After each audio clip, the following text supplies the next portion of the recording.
అందరికీ నమస్కారం అండి. మనకు ఓటర్ ఎలిమినేషన్ ఫామ్కి ఏమేమి జతపరచాలి, ఎప్పుడు పుట్టిన వాళ్ళు ఏమేమి పేపర్స్ దానికి అతుకుపెట్టి పిన్ చేసి ఇవ్వాలన్నది చూడండి. పుట్టిన తేదీ ప్రకారం ఈ కింది పత్రాలు సమర్పించాలి. 1/7/1987 తేదీకి ముందు పుట్టిన వాళ్ళు వాళ్ళ సర్టిఫికెట్ సరిపోతుంది. అంటే ఓటర్ ఐడి కార్డు జిరాక్స్ తీసి పెట్టవచ్చు, లేదంటే పాస్బుక్ కానీ, లేదంటే వాళ్ళ దగ్గర ఏది ఉంటుంది ఓటర్ ఐడి కానీ బ్యాంక్ పాస్బుక్ కానీ అవి పెట్టవచ్చు జిరాక్స్లు.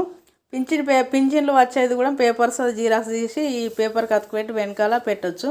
అలాగే 1/7/1987 నుండి 2/12/2004 మధ్యలో పుట్టిన వాళ్ళు వాళ్ళ సర్టిఫికెట్తో పాటు వాళ్ళ తల్లిదండ్రులు ఏదో ఎవరిదో ఒకటి సర్టిఫికెట్ పెట్టవచ్చు.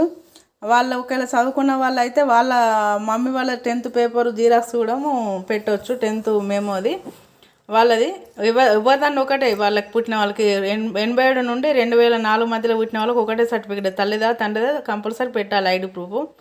ఇంకొకటి మూడవది 2/12/2004 తర్వాత పుట్టిన వాళ్ళు యంగ్ ఓటర్స్ అయితే వాళ్ళ సర్టిఫికేట్తో పాటు తల్లిదండ్రుల ఇద్దరి సర్టిఫికేట్ తప్పనిసరిగా సమర్పించాలి. అంటే వీళ్ళు ఏంటంటే 2004 తర్వాత పుట్టిన వాళ్ళు వీళ్ళ 10th మేము జిరాక్స్ అయినా పెట్టవచ్చు, వాళ్ళ దగ్గర ఉన్న ఓటర్ ఐడి కార్డ్స్ అయినా పెట్టవచ్చు. వాళ్ళది కాక వాళ్ళ తండ్రిది సర్టిఫికేట్ అంటే ఓటర్ ఐడి కార్డు జిరాక్స్, లేదంటే తండ్రిది ఇద్దరిది ఓటర్ ఐడి కార్డ్స్ జతపరచవలసి వస్తుంది. అంటే ఈయనకి ఎన్ని జతపరచాలంటే 2004 తర్వాత పుట్టిన వాళ్ళు తనది పెట్టాలి ఐడి ప్రూఫ్, వాళ్ళ తల్లిదండ్రులు కూడా ఐడి ప్రూఫ్స్ పెట్టాలి. ఓకేనా?